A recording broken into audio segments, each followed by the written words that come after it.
Movie की शुरुआत में हम एक आदमी को देखते हैं जिसका नाम फैंटम होता है। फैंटम पहले ब्रिटेन का बैंक लूटकर जर्मनी का नाम लेता है और फिर जर्मनी के वैज्ञानिक को अगवा कर ब्रिटेन का। इसी वजह से दोनों में जंग छिड़ जाती है। अगले सीन में हम देखते हैं कि एक ब्रिटिश ऑफिसर दिखाया जाता है जो एडम कोटमैन को ढूंढ रहा था। दरअसल कोटमैन पहले ब्रिटिश सरकार के लिए काम करता था और वो ऑफिसर एक क्लब में आकर एक आदमी से पूछता है कि मुझे कोटमैन से मिलना है। वो आदमी उसे इशारे से बताता है कि वो वहाँ पर बैठे हैं। वो जाकर कहता है कि मेरा नाम सैंडरसन रीड है, मैं महारानी ब्रिटिश सरकार का मुलाजिम हूँ और सरकार को आपकी ज़रूरत है। तभी पीछे से आवाज़ आती है, क्या मुझे सरकार की ज़रूरत है? यहाँ हमें पता चलता है कि असली कोटमैन वो है। कोटमैन उस ऑफिसर को बताता है कि जो मेरे किस्से सुनने आते हैं माइचल उन्हें मुझसे दूर रखता है। वो ऑफिसर कोटमैन से कहता है कि हमें आपकी ज़रूरत है, एक दल है जिसके साथ आपको मिलकर काम करना होगा। कोटमैन उसे कहता है कि पूरी बात बताओ। वो कहता है कि ब्रिटेन और जर्मनी आपस में लड़ रहे हैं, लोग मर रहे हैं, हर तरफ कत्लेआम है और हमें इसे रोकने के लिए आपकी ज़रूरत है। वो ये बात कर ही रहे होते हैं कि वहाँ पर फैंटम के आदमी आ जाते हैं और वो आकर कोटमैन को पूछने लगते हैं। पहले की तरह माइचल कहता है कि मैं ही कोटमैन हूँ। इतना सुनते ही वो लोग माइचल को गोली मार देते हैं। तभी कोटमैन उन पर गोलियों की बारिश कर देता है और वहाँ जितने मौजूद होते हैं उन सबको मार देता है। उनका एक साथी वहाँ से भाग जाता है और वो काफ़ी दूर निकल जाता है। वो ऑफिसर कोटमैन से कहता है कि वो काफ़ी दूर निकल गया है। फिर कोटमैन अपना चश्मा लगाता है और गोली चला देता है और गोली सीधे उसके पैर में लगती है। ये देखकर वो ऑफिसर दंग रह जाता है। इससे पहले कि कोटमैन उससे कुछ पूछता, वो जहर खाकर मर जाता है। तभी उस क्लब में एक ब्लास्ट होता है क्योंकि जब वो लोग अंदर आए थे तो अपने साथ बम भी लाए थे।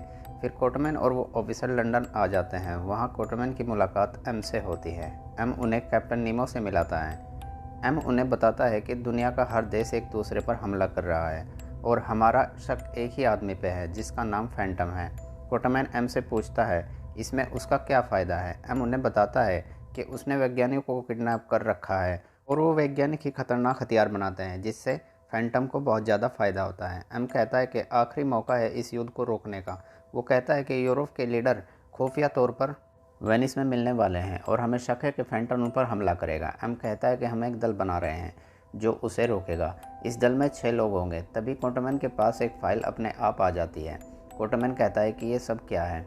एम उसे बताता है कि उसका नाम स्किनर है। दरअसल दोस्तों स्किनर एक चोर होता है जो एक वैज्ञानिक का अदृश्य होने वाला फार्मूला चुरा लेता है, मगर बाद में वो वैज्ञानिक मर जाता है, इसलिए स्किनर ऐसा ही रह जाता है। अब एम उसे ठीक करने की दवाई देने का वादा करता है मगर काम खत्म होने के बाद, और वो टीम का तीसरा सदस्य है। तभी वहाँ पर एक लड़की आ जाती है जिसका नाम मीना है। मीना एक बेहतरीन साइंटिस्ट है और वो टीम की चौथी सदस्य है। एम उन्हें कहता है कि दुनिया का भविष्य दांव पर लगा है और हमारे पास वक्त बहुत कम है। ये सुनते ही वो चारों वहाँ से निकल पड़ते हैं और आ जाते हैं डोरियन ग्रे के घर पर। कोटमैन उससे कहता है कि हमें एम ने भेजा है। वो अंदर आ जाते हैं। ऊपर जाते वक्त कोटमैन की नज़र एक दीवार पर पड़ती है जो कि एक तस्वीर हटी हुई थी। कोटमैन ग्रे से पूछता है कि यहाँ की तस्वीर कहाँ है। ग्रे उनसे कहता है कि आपकी नज़रों से कभी कुछ नहीं छूटता, आप हर चीज़ को बहुत बारीकी से देखते हैं, और बात को रफा दफा कर देता है। नीमो ग्रे से कहता है कि इस काम के लिए हम सब में काबिलियत है, आप में ऐसा क्या है। ग्रे उसे कहता है जो तुम में नहीं है। तभी वहाँ पर फैंटम आ जाता है। वो उन्हें कहता है कि मैं जानता हूँ कि तुम्हारा मकसद मुझे रोकना है। फैंटम उन्हें अपने साथ आने को कहता है। वो कहता है कि अगर युद्ध हुआ तो सोचो कि मेरे कितने हथियार बिकेंगे और कितना पैसा आएगा। वो ये बात कर ही रहे होते हैं कि ऊपर खड़ा एक लड़का फैंटम के आदमियों पर गोली चला देता है। फिर ग्रे दिखाया जाता है जिस पर फैंटम का आदमी गोलियों की बारिश कर देता है, मगर ग्रे को कुछ नहीं होता। यहाँ उन सबको ग्रे की पावर का पता चलता है। समझ जाते हैं कि ग्रे गोलियों से नहीं मर सकता। ये सब देख फैंटम वहाँ से भाग जाता है। उसका पीछा कोटमैन करता है मगर वो किसी तरह वहाँ से निकल जाता है। फिर वो पांचों एक जगह इकट्ठा हो जाते हैं। तभी फैंटम का एक आदमी आके मीना को पीछे से पकड़ लेता है। मीना पलटकर उसका खून पी जाती है। यहाँ हमें पता चलता है कि मीना एक वैम्पायर है। मीना को ऐसा करते देख उन सबके होश उड़ जाते हैं। तभी मीना अपने मुँह से खून साफ कर रही होती है। वो लड़का कहता है कि थोड़ा खून इधर लगा है। मीना उससे पूछती है कि तुम कौन हो। वो लड़का बताता है कि मैं अमेरिकन एजेंट हूँ और मेरा नाम सोए है। कोटमैन उसे कहता है कि क्या अमेरिका को फैंटम के बारे में पता है। सोए उसे हाँ में जवाब देता है। कोटमैन सोए को अपनी टीम में शामिल कर लेता है। ग्रे उनसे पूछता है कि अब हमें कहाँ जाना है। कैप्टन नीमो उसे जवाब देते हैं पेरिस, टीम के आखिरी सदस्य को लेने। तभी वहाँ पर नीमो का जहाज आ जाता है जिसका नाम नेटुलस होता है। वो जहाज़ एक दीवार की तरह होता है और वो इतना हाईटेक होता है कि वो पानी के ऊपर और नीचे दोनों जगह चल सकता है। फिर वो सारे उसमें सवार होकर पेरिस आ जाते हैं, जहाँ हमें एक राक्षस दिखाया जाता है। कोटमैन उसे पकड़ने की कोशिश कर रहा होता है और उसे एक जाल में फंसाकर पकड़ लेता है और जहाज़ के अंदर ले आता है। वो पूरे जहाज़ को हिला देता है। पूरी टीम उसे देखने को आ जाती है। कोटमैन उसका नाम लेता है। यहाँ हमें उसका नाम पता चलता है। उसका नाम हाइट है और वो एक डॉक्टर है। दरअसल दोस्तों, उसने एक फार्मूला बनाया था और उस फार्मूले को खुद पर टेस्ट किया, मगर उसका असर उल्टा हुआ और डॉक्टर एक राक्षस में बदल गया। कुछ देर बाद डॉक्टर फिर से अपने असली रूप में आ जाता है। ये देखकर सब हैरान हो जाते हैं। कोटमैन उनसे कहता है कि हमारी टीम पूरी हुई। ग्रे स्किनर को खुर्च देता है। तभी वहाँ पर एक मैसेज आता है। कैप्टन नीमो ने बताता है कि मीटिंग की तारीख तय हो चुकी है, हमें 3 दिन में वहाँ पर पहुँचना होगा। नीमो कोटमैन को वेनिस शहर का नक्शा दिखा रहा होता है, मगर वो नक्शा नकली होता है। असली नक्शा फैंटम ने चुरा लिया था। सोए नीमो से कहता है कि इसका मतलब फैंटम समंदर के रास्ते उस मीटिंग पर हमला करेगा। तभी वहाँ पर नीमो का साथी आ जाता है। वो नीमो को कहता है कि मैं मशीनें बिल्कुल ठीक छोड़ के गया था कैप्टन, लेकिन कुछ गड़बड़ है। नीमो नीचे जाकर देखता है, उसे एक पाउडर जैसा कुछ मिलता है। नीमो उस पाउडर को मीना को देता है ताकि वो जांच कर सके और बता सके कि ये क्या है। वो चेक कर ही रही होती है कि तभी वहाँ पर ग्रे आ जाता है। ग्रे उससे पूछता है कि तुम क्या कर रहे हो। मीना उसे बताती है कि मुझे नीमो ने एक पाउडर दिया था, इसका इस्तेमाल फोटोग्राफर करते हैं। मीना ग्रे से पूछती है कि मैं हैरान हूँ कि तुम इस मिशन के लिए मान कैसे गए। ग्रे उसे कहता है कि मैं अपने किरदार की खामियां ख़त्म करना चाहता हूँ और सामना करना चाहता हूँ अपने दानव का। मीना उससे पूछती है क्या जानते हो तुम अपने दानव के बारे में। वो मीना को कहता है कि याद है तुम्हें मेरे घर की वो खाली जगह वाली दीवार, वहाँ की एक तस्वीर गायब थी। हालांकि वो तस्वीर मेरी है, मगर तुम मुझे पहचान नहीं सकती क्योंकि मेरी जगह मेरी तस्वीर बूढ़ी होती है। मीना उसे कहती है क्या तुमने कभी अपनी तस्वीर देखी है। ग्रे उसे कहता है अगर मैं अपनी तस्वीर देख लूँगा तो जादू ख़त्म हो जाएगा और मैं बूढ़ा होकर मर जाऊँगा।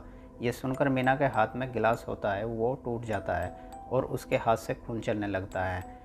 ग्रे उस खून को अपने रुमाल से पोंछता है। अगले सीन में हमें हाइट दिखाया जाता है। वो देखता है कि उसके फॉर्मूले की एक शीशी गायब है। हाइट कोटमैन के पास जाता है। कोटमैन और नीमो उस नक्शे को देख रहे होते हैं। नीमो कोटमैन को बताता है कि फैंटन इन नक्शों के जरिए पानी के अंदर बॉम्ब लगाएगा और पूरे वेनिस शहर को उड़ा देगा। हाइट कोटमैन को कहता है कि स्किनर ने मेरी फॉर्मूले की शीशी चुरा कर ले गया।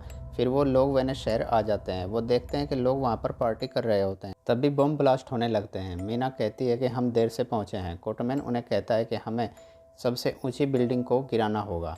दरअसल दोस्तों, इस शहर की बिल्डिंग एक दूसरे से मिली हुई थी, इसलिए कोटमैन एक बड़ी बिल्डिंग को गिराकर बाकियों को बचाना चाहता था। वो गाड़ी में बैठकर उस बिल्डिंग की ओर जाने लगते हैं। तभी फैंटम के आदमी उन्हें रास्ते में घेर लेते हैं। तभी मीना उन पर हमला कर देती है। एक गली में फैंटम होता है। कोटमैन उसे देख लेता है और शोए को कहता है कि तुम जाओ, और वो गाड़ी से कूद जाता है और फैंटम का पीछा करने लगता है। उधर सोए उस गाड़ी को उस बिल्डिंग के अंदर कूदा देता है और नीमो को सिग्नल दे देता है। तभी नीमो उस बिल्डिंग को उड़ा देता है और बाकी बिल्डिंग बच जाती है। फिर हमें कोटमैन दिखाया जाता है जो कि एक घर में होता है और फैंटम को ढूंढ रहा होता है। तभी फैंटम उस पर पीछे से हमला कर देता है। उन दोनों में फाइट होने लगती है। फाइट के दौरान फैंटम का मास्क उतर जाता है और हम देखते हैं कि एम ही फैंटम है और वो किसी तरह वहाँ से भाग जाता है। कोटमैन अपनी टीम के पास आकर बताता है कि एम ही फैंटम है। मीना आके उनसे कहती है कि ग्रे कहीं दिखाई नहीं दे रहा। तभी घायल हालत में कैप्टन नीमो का साथी बाहर आता है। वो उनसे कहता है कि वो गद्दार स्किनर नहीं बल्कि ग्रे है। ग्रे उस जहाज़ की एक छोटी शिप लेकर वहाँ से भाग जाता है। तभी वो जहाज़ के अंदर आकर उसका पीछा करना चाहते हैं। तभी वहाँ उन्हें एक आवाज़ आती है। नीमो का साथी उसे नीमो के पास लाता है। वो एक रिकॉर्ड होता है जिसमें एम का मैसेज होता है।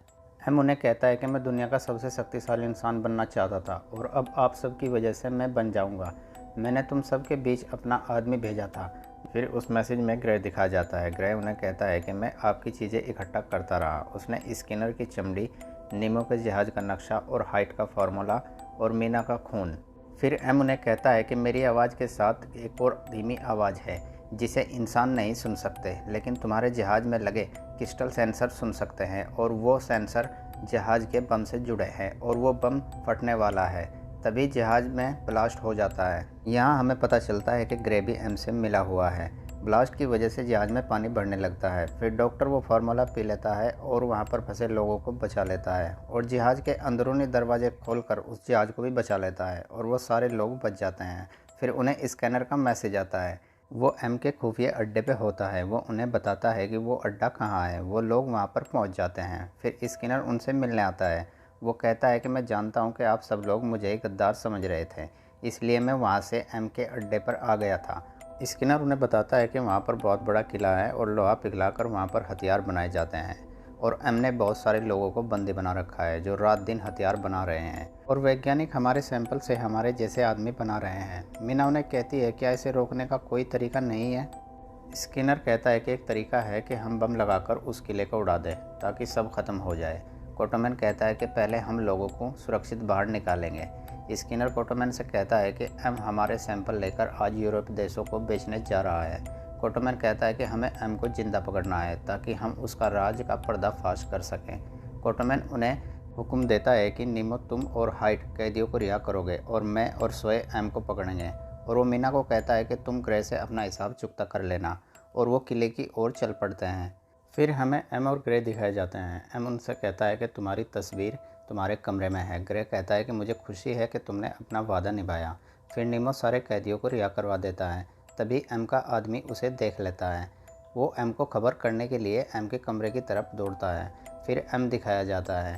तभी एम का आदमी फार्मूले को लेकर एम के पास आता है। वो कहता है कि ये अब सब तैयार है, आप जहाँ चाहें इन्हें बेच सकते हैं। ये सब कोटोमैन और सोए देख रहे होते हैं। तभी एम का दूसरा आदमी आकर उसे बताता है कि कैप्टन नीमो ने सारे कैदियों को रिहा करा दिया है। एम कहता है कि इसका मतलब कि वो जिंदा हैं। एम अपने आदमियों को हुक्म देता है कि जाओ और इस बार कोई जिंदा नहीं बचना चाहिए और वो वहाँ से भागने लगता है। उधर स्किनर पूरे किले में बम फिट कर देता है। हाइट और नीमो अब वैज्ञानिकों को बचाने जा रहे थे। तभी एम के आदमी उन पर हमला कर देते हैं। हाइट नीमो से कहता है कि तुम जाओ, इन्हें मैं देख लेता हूँ और नीमो उन सारे वैज्ञानिकों को वहाँ से निकाल देता है। उधर ग्रे वहाँ से निकलने वाला ही होता है कि मीना वहाँ आ जाती है और उन दोनों में बहुत ज़बरदस्त फाइट होती है। मीना ग्रे के सीने में तलवार घुसाकर उसे उसकी ही तस्वीर दिखा देती है, जिसे देखते ही ग्रे बूढ़ा होकर मर जाता है। कोटोमैन और सोए एम का पीछा कर रहे होते हैं। अभी सोए को कुछ आहट होती है। सोए समझता है कि शायद ये स्किनर हो, मगर वो स्किनर नहीं होता, वो एम का आदमी होता है जिस पर एम ने स्किनर का फार्मूला इस्तेमाल किया था और अब वो भी नहीं दिख सकता। वो चाकू से सोए पर हमला करता है मगर उसे मार गिराता है। तभी वहाँ पर एम का दूसरा आदमी आकर उस पर आग से हमला करने लगता है मगर स्किनर उसे बचा लेता है और ख़ुद बहुत बुरी तरीके से जल जाता है। फिर हमें हाइट दिखाया जाता है जो एम के साथी को मार रहा था। तभी वो आदमी हाइट के फार्मूले को बहुत ज़्यादा मात्रा में ले लेता है और वो हाइट से भी ख़तरनाक हो जाता है और फिर उन दोनों में ख़तरनाक फाइट होती है। तभी हाइट के फार्मूले का असर ख़त्म होने लगता है।